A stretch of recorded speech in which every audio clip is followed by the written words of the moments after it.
Assalamualaikum warahmatullahi wabarakatuh. Selamat siang dan salam sejahtera bagi kita semuanya. Perkenalkan, saya Muhammad Nurul, SPT, MSI, MPT, dosen pengampu mata kuliah ilmu reproduksi ternak pada program studi peternakan Fakultas Pertanian Universitas Tribhuwana Tunggadewi Malang. Pada kesempatan ini mohon izin saya memperkenalkan kompetensi mata kuliah sebagai syarat untuk pengajuan pemberkasan sertifikasi dosen.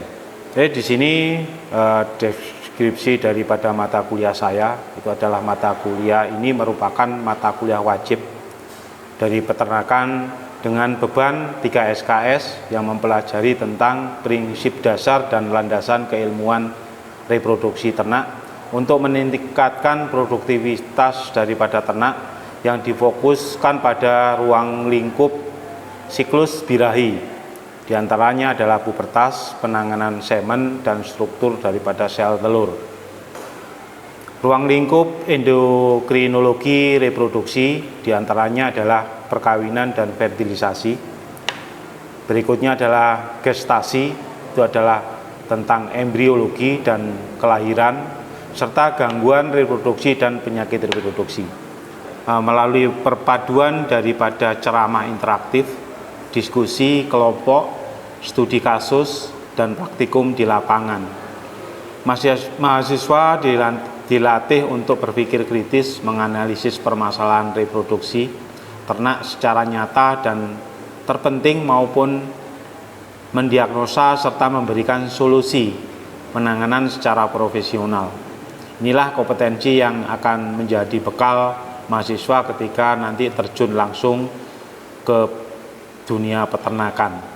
Identitas mata kuliah yang saya ampu itu adalah mata kuliah ilmu reproduksi ternak, kode mata kuliah PTW 3202, program studi peternakan Fakultas Pertanian Universitas Tribhuwana Tunggadewi. Jumlah beban SKS 3, diantaranya adalah 2 teori dan 1 praktek. Dosen pengampu adalah saya sendiri, Muhammad Nurul, SPT, MSI, MPT. Berikut saya sampaikan juga capaian pembelajaran lulusan yang nantinya mendukung dalam kegiatan pembelajaran dengan kode CPL 3. Rumusan CPL ini adalah mampu mengidentifikasi, memformulasikan, dan menemukan solusi dalam permasalahan yang terkait di bidang peternakan. Kode CPL 6 melakukan supervisi serta evaluasi terhadap penyelesaian pekerjaan yang ditugaskan dan mampu mengelola pembelajaran secara mandiri sepanjang kegiatan yang dilakukan. CPL 7 mampu menyebarluaskan ilmu pengetahuan dan penerapan teknologi terbaru berbasis talenta di bidang peternakan. CPL 8 mampu mengelola budidaya peternakan terpadu dan berkelanjutan berbasis interaksi dan integrasi serta ekosistem lainnya serta penerapan terkini dalam pengelolaan hasil ternak dan limbah. CPL 11 mampu mengembangkan, mengerti serta mengaplikasikan beragam teknik dan metode baik yang berkombinasi teori dan praktikum yang relevan dan keahlian di bidang peternakan. Di sini juga saya sampaikan capaian pembelajaran mata kuliah atau yang disebut dengan JPMK.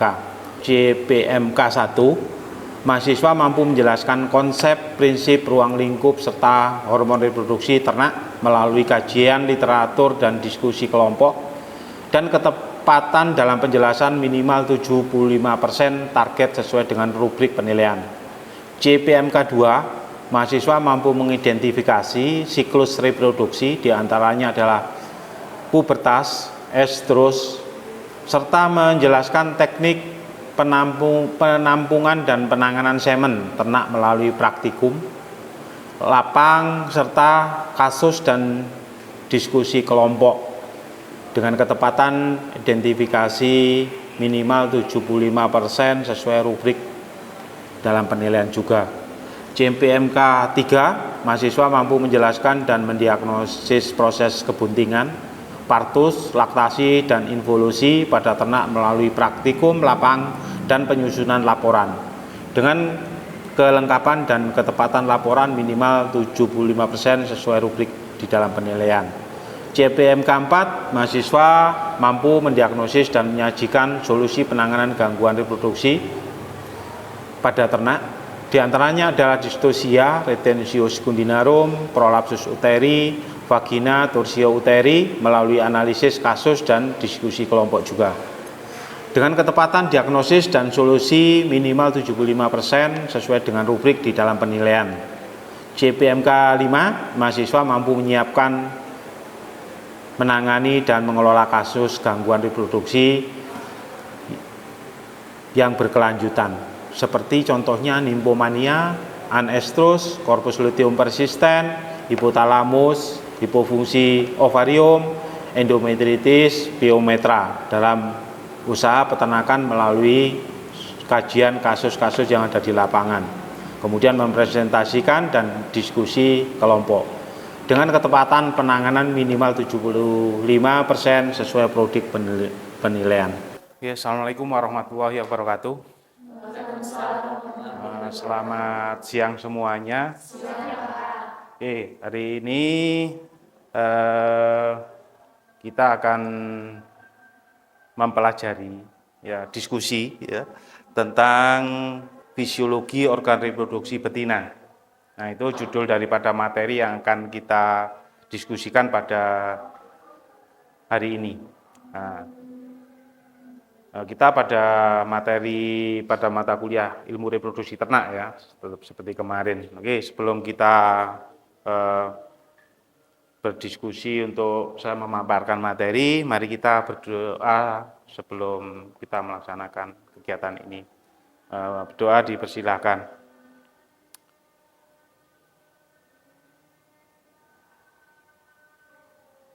Doa selesai. Saya lanjutkan.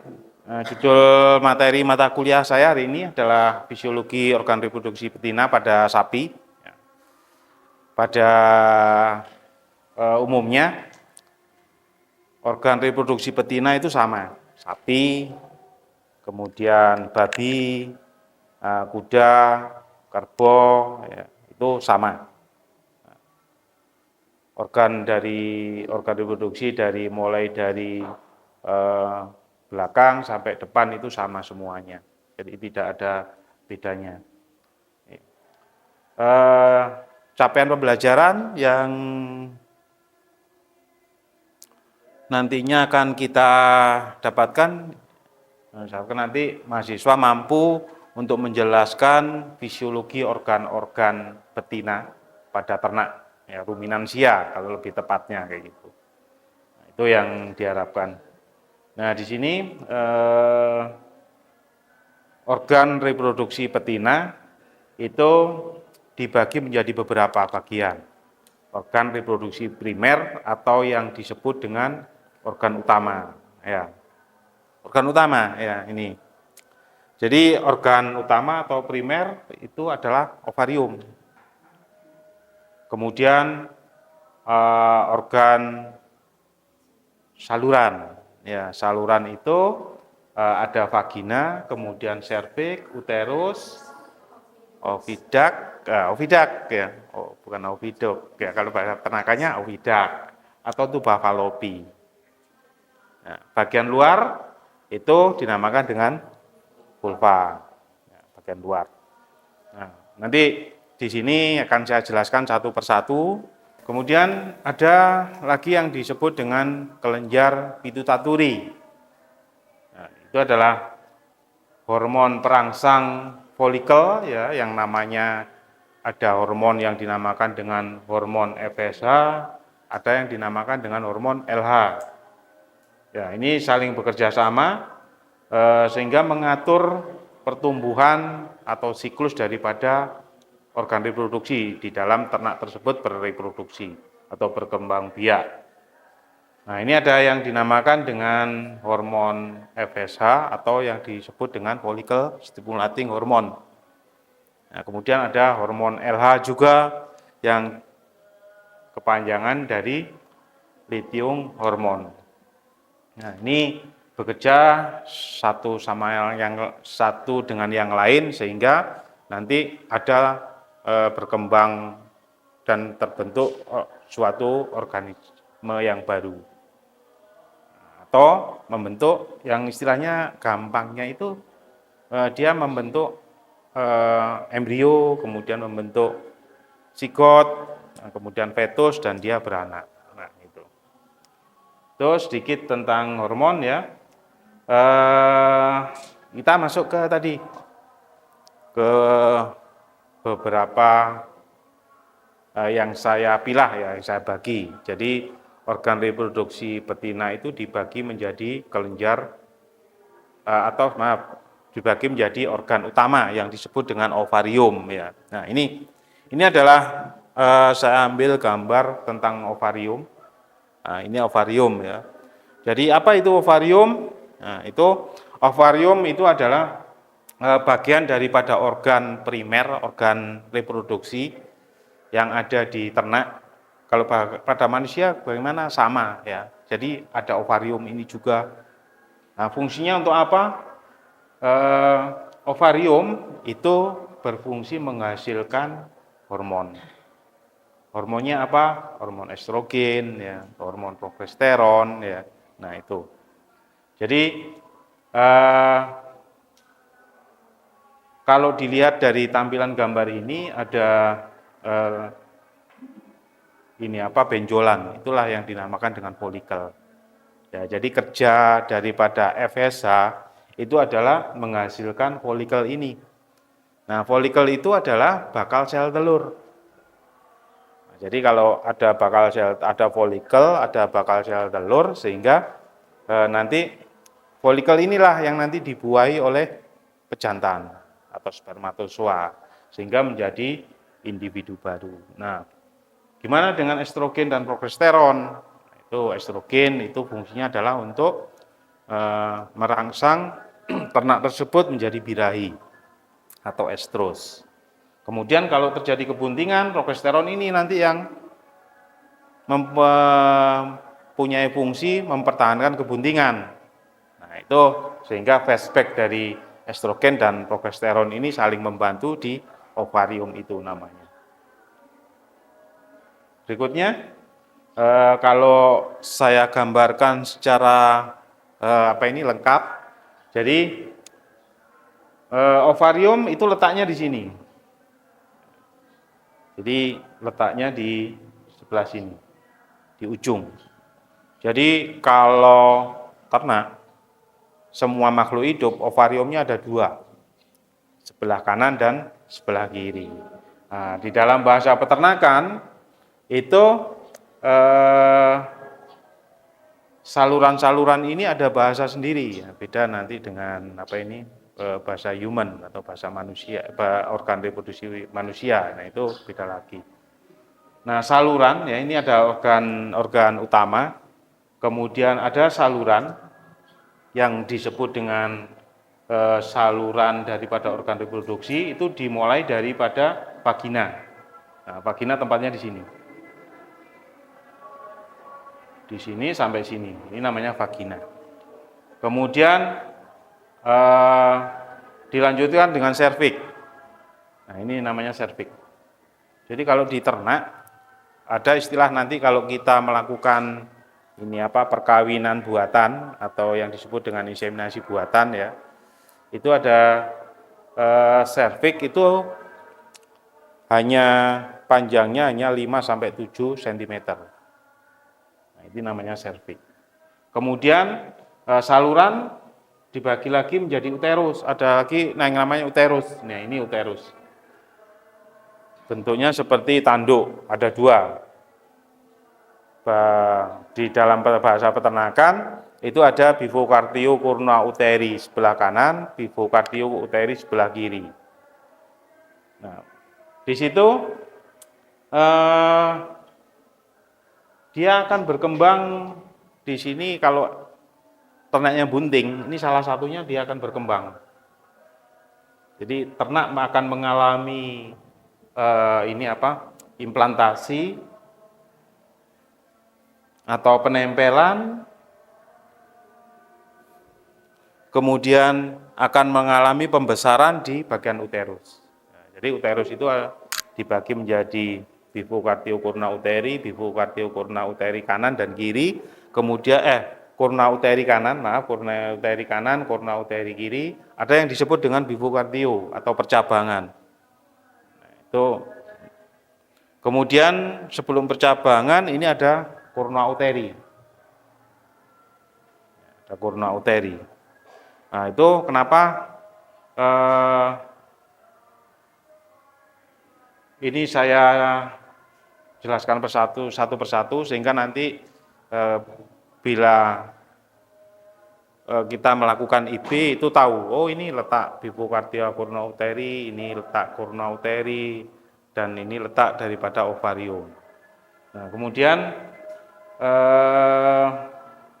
ini saluran yang terakhir itu ada yang namanya oviduct atau juga disebut sama dengan tuba Fallopi. Itu adalah saluran terakhir. Tuba Fallopi dibagi menjadi 3, fimbra itu yang bagian yang menempel yang dekat dengan ovarium, kemudian ampula yang bagian tengah, dan isthmus. Nah, fungsinya adalah untuk kalau bagian ampula itu adalah untuk bertemunya sel jantan dan sel betina. Itu di sini. Jadi kalau terjadi perkawinan spermatozoa dia akan lari ke bagian tuba Fallopi atau oviduct. Nah, disinilah nanti terjadi yang namanya fertilisasi, pertemuan sel jantan dan sel betina. Nah, kalau sudah terjadi embrio, dia akan menempel di sini nanti, nempel di bagian salah satu daripada corona uteri. Nah, dari situ, di sini ada yang namanya vulva. Vulva dibagi 2, ada labia mayora dan labia minora. Bagian ini apa namanya? Nah, ini yang disebut dengan kantong urin. Ini kantong urin. Jadi kantong urinnya di sini.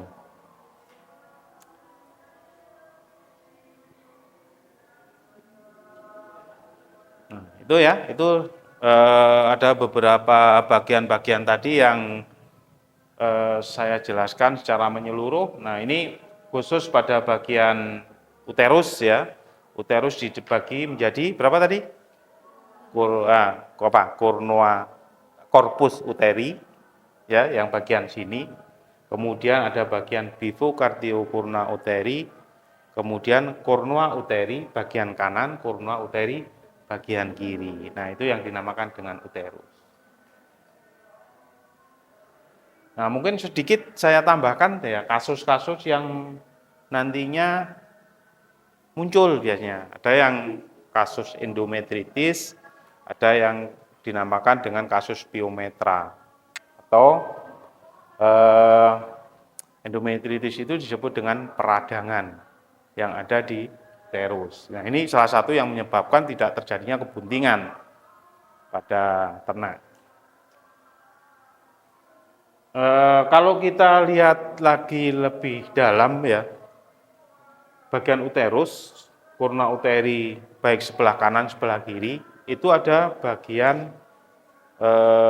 yang dinamakan dengan lapisan serosa, kemudian myometrium dan endometrium. Nah, bagian dalam sendirilah maka penyakitnya disebut dengan endometritis atau peradangan. Nah, peradangan itu kalau tidak segera ditangani, itu nanti akan menjadi yang namanya piometra atau penimbunan nanah yang ada di dalam uterus. Nah, itu sedikit ya saya tambahkan tentang penyakit yang ada yang menyebabkan nanti gagalnya kebuntingan. Nah, ini saya ulang lagi tentang serviks ya. Serviks tadi ya berapa? 5 sampai 7 cm ya panjangnya.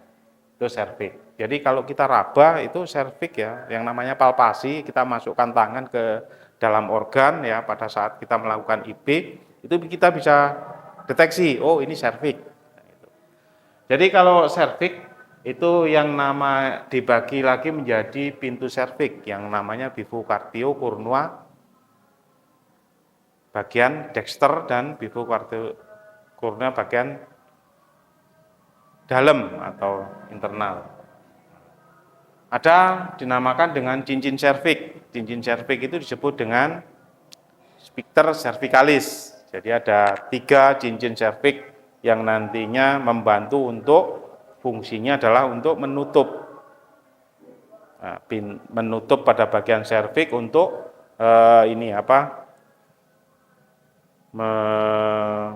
membantu untuk supaya mikroorganisme tidak bisa masuk ke dalam uterus pada saat ternak tersebut bunting. Jadi ditutup rapat. Kemudian yang kedua menghasilkan lumen atau cairan pada saat birahi ya atau pada saat kebuntingan. Ya, karena semakin lama serviks ini di umur kebuntingan tertentu dia akan semakin lengket sehingga supaya tidak terkontaminasi dengan bakteri yang menyebabkan juga ternak tersebut menjadi keguguran. Nah, itu bagian serviks. Kemudian pada vagina ya, itu letaknya di sini ya, sebelum serviks. Jadi fungsinya kalau pada perkawinan alam, vagina itu adalah tempat kopulasi atau menaruh spermatozoa pada saat perkawinan perkawinan alami. Nah, itu fungsinya. Yang kedua fungsinya adalah untuk jalan keluarnya daripada urin atau jalan keluarnya daripada proses kelahiran. Nah, itu vagina.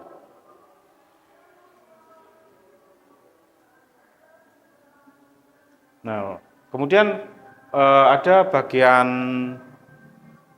luar ya, bagian luar yang dinamakan dengan vulva tadi ya. Jadi dibagi menjadi labia minora dan labia mayora. Itu bagian luar sendiri ya, organ bagian luar. Oke, ini ada yang ditanyakan? Silakan.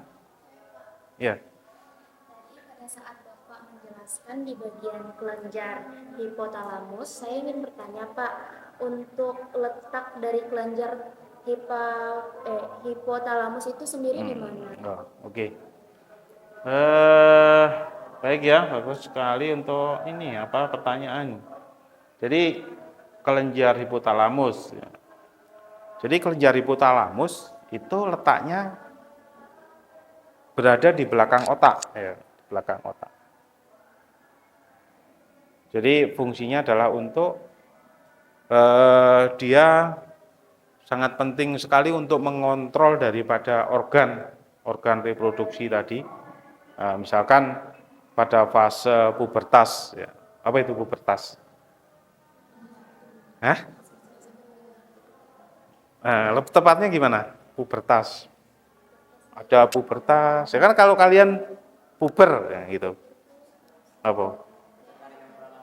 Kalau secara umum apa? Ya, apa? Boleh. Untuk yang laki-laki ya, jangkul mungkin. Itu kan fisik ya, jangkul mulai tumbuh ya. Kalau secara reproduksi?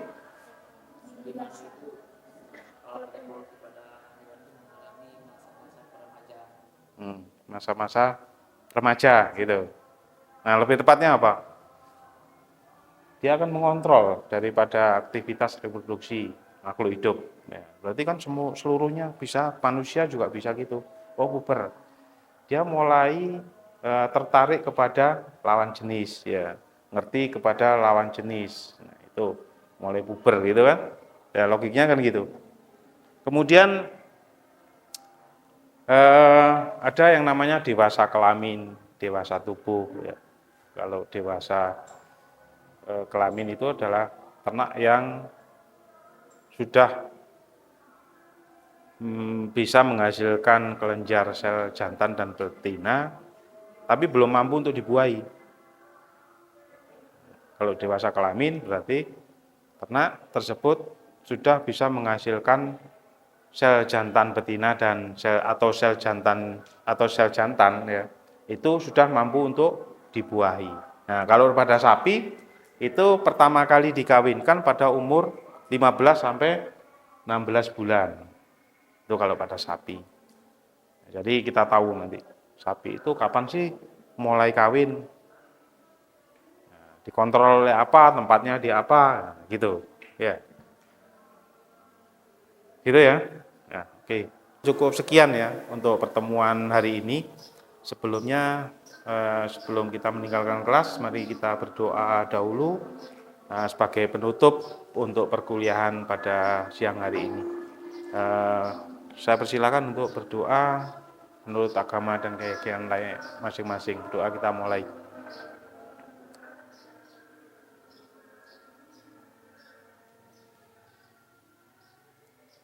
Doa selesai.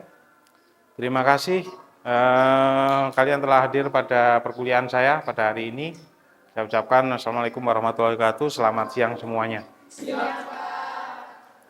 Demikian pengenalan singkat mengenai mata kuliah ilmu reproduksi ternak.